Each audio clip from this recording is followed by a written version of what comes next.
ایک بار کسی مرید یا عقیدت مند نے حضرت شیخ بہاؤالدین زکریا ملتانی سے عرض کیا، شیخ آپ اپنے مجاہدے کا کوئی واقعہ بیان فرمائیے۔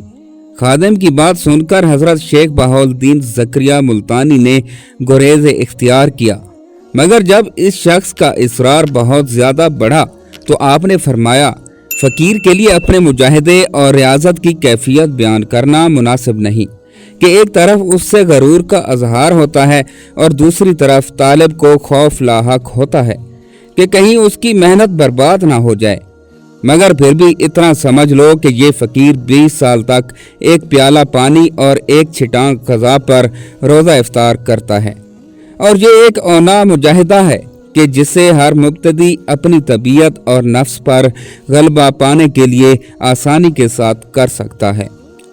اس کے بعد میں حج کی نیت سے ارض پاک کی طرف روانہ ہوا۔ ایک اور موقع پر حضرت شیخ بہاؤالدین زکریا ملتانی اپنے مجاہدات کے بارے میں فرماتے ہیں، میں نے یہ تمام تر مشقت اور ریاضت رب کعبہ کی رضا جوئی کے لیے کی، یہاں تک کہ ارض مقدس میں جا پہنچا، حج کیا اور عرفات کی پہاڑی پر حضرت خضر علیہ السلام کی زیارت سے مشرف ہوا۔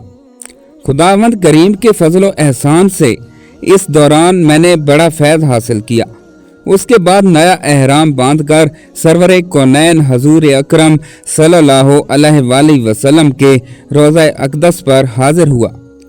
5 سال مدینہ منورہ میں رہ کر رسالت پناہ صلی اللہ علیہ وآلہ وسلم کے قدموں کی خاک پاک کے صدقے میں انوار الہی کا ظاہری اور باطنی مشاہدہ کیا۔ حامد بن فضل اللہ جمالی کا بیان ہے کہ حضرت شیخ بہاؤالدین زکریا ملتانی 5 سال تک مدینہ منورہ میں قیام فرما رہے۔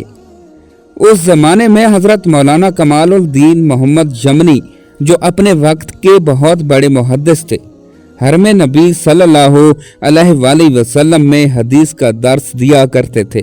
حضرت شیخ بہاؤالدین زکریا ملتانی ان کے حلقہ درس میں شامل ہو گئے اور طلبہ کی اگلی صف میں استاد کے ساتھ بیٹھ کر حدیث پاک کا درس لینے لگے۔ حضرت شیخ مولانا یمنی کے ساتھ ہر سال حج پر جاتے تھے اور پھر مدینہ منورہ حاضر ہو جاتے۔ جب حدیث شریف کا سبق تمام ہو چکا تو رسم زمانہ کے مطابق حضرت مولانا کمال الدین محمد یمنی نے آپ کو حدیث رسول صلی اللہ علیہ وآلہ وسلم پڑھانے کی سند عطا کی۔ اس کے بعد آپ اپنے استاد گرامی کی دعاؤں کے سائے میں بیت المقدس کی طرف روانہ ہو گئے۔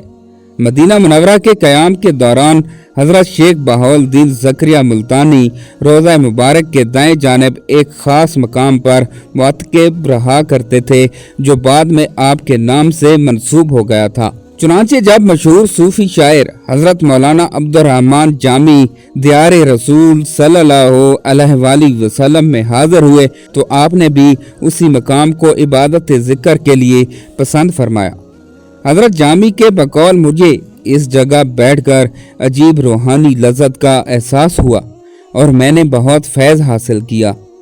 تمام معتبر روایات سے پتہ چلتا ہے کہ مدینہ منورہ سے رخصت ہو کر حضرت شیخ بہاؤالدین زکریا ملتانی بیت المقدس میں حاضر ہوئے، یہاں کچھ عرصہ قیام کیا اور تمام انبیاء پاک علیہ السلام کے مزارات اقدس کی زیارت سے شرف یاب ہوئے۔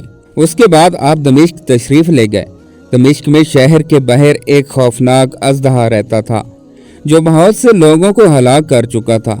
مقامی باشندوں نے اژدھے کو مارنے کی بہت کوشش کی مگر وہ ہر بار ناکام رہے تھے۔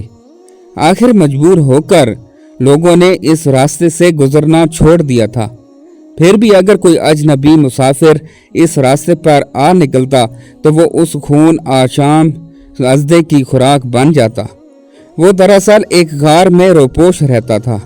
پھر جیسے ہی اسے کسی انسان کے قدموں کی آہٹ محسوس ہوتی وہ تیزی سے باہر آتا اور دیکھتے ہی دیکھتے اس آدم زادہ کو اپنی لپیٹ میں لے لیتا۔ مقامی لوگوں نے کئی مرتبہ اس غار کو بند کرنے کی بھی کوشش کی مگر اژدھے نے ان کی یہ تدبیر بھی ناکام بنا دی۔ ایک روز حضرت شیخ بہاؤالدین زکریا ملتانی کا گزر اسی غار کی طرف سے ہوا۔ اژدھا حسب معمول اپنے شکار کا منتظر تھا